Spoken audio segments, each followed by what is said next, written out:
جنگی فرماتے ہیں کہ مجھے 3 خوشی ملی، ایک تو وہ کہ میرے مصطفیٰ کا دیدار ہوا، اور دوسرا یہ کہ اب میرے مصطفیٰ فرماتے ہیں جو تیرے گھر میں بیٹا پیدا ہوا ہے وہ کوئی معمولی بیٹا نہیں، میرا روحانی بیٹا ہے، اور فرماتے ہیں میرا بیٹا عبد القادر پیدا ہوا۔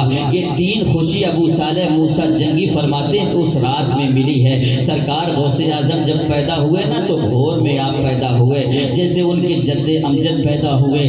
بغداد قصہ جو ہے جیلان شہر میں جب سرکار غوث اعظم پیدا ہو رہے ہیں نیف محلہ میں، تو آپ جب صبح صبح پیدا ہو رہے ہیں تو خوشبو معطر ہو رہی ہے، تمام محلے کے لوگ آ گئے، کہنے لگے اے ام الخیر سیدہ فاطمہ، تیرے شکم سے جو اولاد پیدا ہوئی ہے میں دیکھ رہی ہوں کہ یہ اس جیسا شہزادہ کوئی پیدا نہیں ہوا ہے، نیف محلے میں جو بیٹا پیدا ہوا ہے تیرے شکم سے جو اولاد پیدا ہوئی ہے، اے ام الخیر فاطمہ میں دیکھ رہی ہوں سادات گھرانے میں کوئی ایسا بیٹا پیدا نہیں ہوا ہے، یہ کہتی جا رہی ہے، اور محلے میں پورا مہک پیدا ہوا ہے۔ امام غزالی فرماتے ہیں جب عبد القادر پیدا ہوئے ہیں اللہ نے اس سال 1100 بیٹے پیدا فرمایا ہے بغداد کی سرزمین پر، اور 1100 بیٹے جو پیدا ہوئے ہیں میرے امام فرماتے ہیں، امام غزالی فرماتے ہیں کہ سرکار غوث اعظم کی کرم سے سب ولی پیدا ہوئے تھے، وہ 1100 جو پیدا ہوئے ہیں۔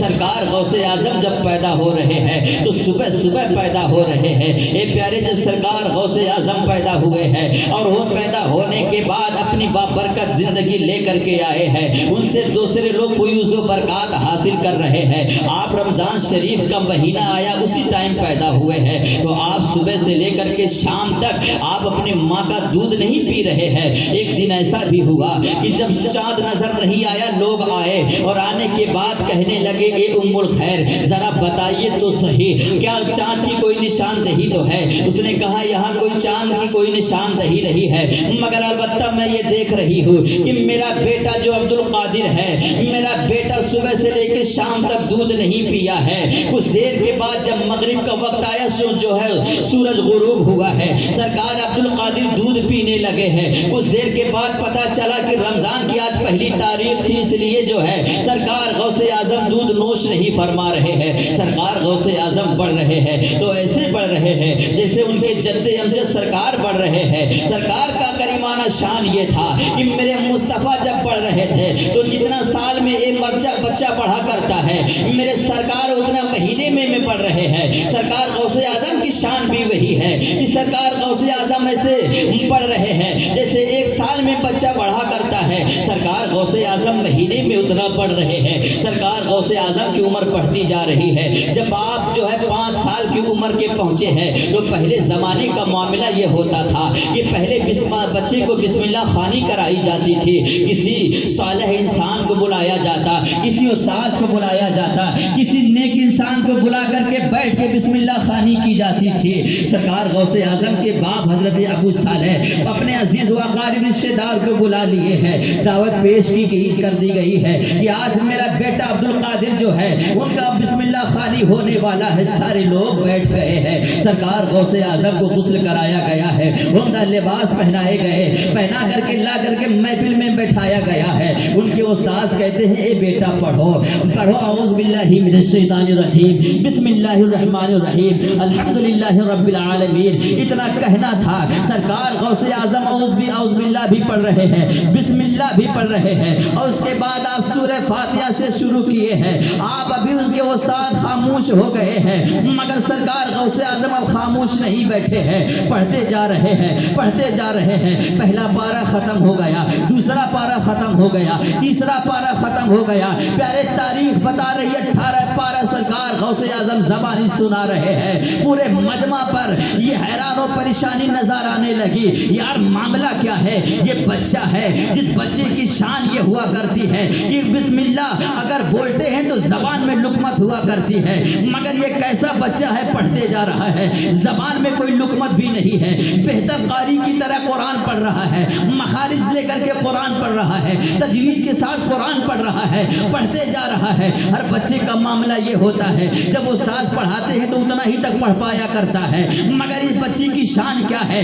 پڑھتے ہی جا رہا ہے۔ 18 پارہ سرکار غوث اعظم زبانی سنا رہے ہیں۔ ان کے والد ابو صالح موسیٰ جنگی دوست سجدہ شکر میں چلے گئے ہیں، سجدے سے سر اٹھائے ہیں، اے بیٹا عبد القادر اور پڑھو، اے بیٹا اور پڑھو، کہتے جا رہے ہیں۔ سرکار غوث اعظم فرما رہے ہیں، اے میرے والد صاحب، اے میرے باپ ابو صالح موسیٰ، میں یہیں تک مجھے یاد ہے۔ کہنے لگے، اے بیٹا یہ تعلیم تو تجھے نہیں دی گئی تھی، ابھی تیری بسم اللہ خوانی ہو رہی ہے، بتا یہ تعلیم کہاں سے آیا ہے؟ کہنے لگے، اے میرے والد کیا بتاؤ، میری مام الخیر فاطمہ کا معاملہ یہ تھا کہ سیدہ جب تک 18 پارہ تلاوت نہیں کر لیتی تھی گھر کا کوئی کام آپ نہیں کیا کرتی تھی۔ اے میرے والد، میں اپنے ماں کے شکم میں رہ کر کے 18 پارہ یاد کر لیا تھا۔ اے لوگوں، عبد القادر کی شان یہ ہے کہ جب پیدا ہو رہے ہیں 18 پارہ یاد ہو کر کے پیدا ہو رہے ہیں، اور ان کی شان عظمت یہ ہے، مادری آپ مادر ذات ولی ہی نہیں بلکہ عالم ارواح سے آپ ولی بن کر کے تشریف لا رہے ہیں۔ آپ جب دنیا میں تشریف لائے ہیں، یہ لوگوں اب ان کے تعلیم کا معاملہ شروع ہو گیا ہے۔ ان کے والد نے محلہ نیف میں ایک مدرسہ تھا، جسے مدرسہ مکتب تھا ایک، جہاں 5 تک کی صرف تعلیم دی جا رہی تھی۔ وہاں ہاتھ پکڑ کے لے کر کے گئے ہیں، جا کر کے ان کے استاد سے کہتے ہیں، یہ میرا بیٹا عبد القادر ہے، انہیں تعلیم چاہیے۔ جب آ کر کے بیٹھ گئے ہیں، عام بچوں کا معاملہ یہ ہوتا ہے، جب بچہ مدرسے میں جایا کرتے ہیں تو یارو یہ معاملہ ہوتا ہے بچوں کا، ہاتھ پکڑ کے لے کر آیا جا رہا ہے، بچہ رو بھی رہا ہے، گڑ گڑا بھی رہا ہے، مدرسہ جانے کے لیے تیار نہیں ہو رہا ہے۔ مگر عبد القادر کی شان یہ ہے کہ میرے غوث جب آ رہے ہیں مدرسے میں تو اپنے امی سے سلام کر کے آ رہے ہیں، اب مدرسے میں داخلہ لے رہے ہیں تو اپنے استاد سے سلام کر رہے ہیں، اور بچوں کی طرح کود کھیل نہیں کر رہے ہیں، اپنے استاد کے بغل میں ادب کے ساتھ بیٹھ گئے ہیں، تعلیم حاصل کرتے جا رہے ہیں، تعلیم حاصل کرتے جا رہے ہیں۔ یہ لوگوں سرکار غوث اعظم کی شان یہ تھی، آپ تعلیم اس قدر حاصل کر رہے ہیں۔ ایک دن ان کے استاد کہنے لگے، اے عبد القادر بتاؤ، تم کوئی جنات کے بیٹے تو نہیں ہو، آخر بتاؤ تمہیں جتنا بتایا جا رہا ہے اس سے زیادہ تم سیکھتے جا رہے ہو؟ کہنے لگے، الحمدللہ میرے باپ کا نام ابو صالح ہے، میرے والدہ کا نام ام الخیر سیدہ فاطمہ ہے، میں انسان ہوں، میرا نام عبد القادر جیلانی ہے، میں اپنی ماں کی شکم سے پیدا ہوا ہوں، الحمدللہ میں انسان ہوں۔ سرکار غوث اعظم تعلیم حاصل کرتے جا رہے ہیں۔ ان لوگوں ایک دن ایسا ہوا، سرکار غوث اعظم تعلیم حاصل کرنے کے لیے مدرسے میں آ رہے ہیں، اچانک کیا ہوا، غیب سے آواز آئی، یہ عبد القادر، یہ لوگوں اے بچوں عبد القادر کو راستہ دے دو، یہ اللہ کا ولی جا رہا ہے۔ سرکار غوث اعظم یہ زبانی جو سنتے ہیں آپ ڈر گئے، آ کر کے اپنی امی سے کہنے لگے، اے میری امی، آج میں مدرسہ جب جا رہا تھا تو میں نے دیکھا ایک آواز آئی جو کہہ رہا، آواز یہ تھی کہ عبد القادر جا رہے ہیں، یہ اللہ کے ولی ہیں، یہ لوگوں انہیں راستہ دے دو۔ اے امی، میں یہ خوف زدہ ہو گیا، اس مرد جو ہے زدہ ہو گیا۔ ان کی امی نے سمجھایا، بیٹا کوئی خیالی آواز ہوگی، اے بیٹا کوئی خیالی آواز ہوگی۔ ان کی امی نے جب سمجھایا، پھر آپ مدرسے میں تعلیم دینے جا رہے ہیں، آپ پڑھنے کے لیے جا رہے ہیں۔ ایک مرتبہ ایسا ہوا، آپ مدرسے سے آئے، آ کر کے اپنی امی کی گود میں بیٹھ گئے، کبھی ان کے رخسار چوم رہے ہیں، کبھی ان کی پیشانی چوم رہے ہیں۔ سرکار غوث اعظم کی والدہ کہتی ہے، عبد القادر بتاؤ تو صحیح، اے بیٹے آج بڑے مچل رہے ہو، بڑے خوش نظر آ رہے ہو، اے بیٹے معاملہ کیا ہے؟ کہنے لگے، اے امی میرا احسان ہے آپ پر، اے امی میرا احسان ہے آپ پر۔ کہتے، اے بیٹا ابھی تم تو چھوٹے ہو، تیرا کون سا احسان ہو سکتا ہے میرے اوپر؟ کہتے، نہیں امی میرا احسان ہے آپ پر۔ کہتے، اے بیٹے اگر احسان ہے تو بتاؤ نا، وہ کون سا احسان ہے جو تیرا مجھ پر احسان ہے؟ کہتے، امی یاد کرو، ایک دن جب میں آپ کی شکم میں تھا، آپ کے پاس ایک بھکاری آیا اور آپ سے جو ہے بھیک مانگ رہا تھا، پردے کی آڑ میں آپ جو ہے بھیک دینا چاہ رہی تھی، اس نے آپ کے سونے کا کنگن دیکھ کر کے وہ سونے کا کنگن چرانا چاہ رہا تھا، آپ کی کلائی پکڑنا چاہ رہا تھا۔ جیسے ہی وہ چور اندر آیا، آپ ڈر کر کے کہا، اے میرے اللہ مجھے پناہ دو، اے اللہ میں تیری پناہ چاہتی ہو، اے اللہ میں تیری پناہ چاہتی ہو۔ یہ کہہ کر کے آپ گھر کے کونے میں چلی گئی ہے۔ اے میرے امی یاد ہے آپ کو، اس وقت ایک شیر آیا تھا اور وہ شیر اس چور کو چیر پھاڑ کر کے چلا گیا تھا۔ ان کی امی کہتی ہیں، ہاں بیٹے معلوم ہے ایک شیر تو آیا تھا، اے بیٹے میں نے دیکھی کہ وہ شیر تھا، مگر وہ شیر کون تھا وہ